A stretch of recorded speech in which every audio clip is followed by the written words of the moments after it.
Итак, перед нами замечательный камин от компании Решали Дров.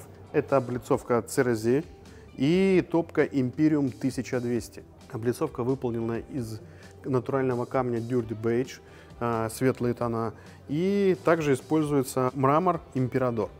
Отдельно я хочу сделать акцент, что облицовка выполнена именно из массива, то есть из большого куска камня. За счет этого облицовка выглядит монолитно с максимально равномерным цветом по всей конструкции. Широкоформатная топка Imperium 1200 от компании Решали Дров. Мягкий подъемный механизм, очень удобный. Регулировочный диск. Одним движением вы управляете все потоки воздуха. В этой топке совмещены все современные технологии горения, а также система очистки стекла. Приходите в наш салон компании «Домотехника» в торгово-выставочный комплекс «Дворец Печника», где вы сможете увидеть этот камин, задать вас интересующие вопросы, после чего вы сможете сделать удачную покупку.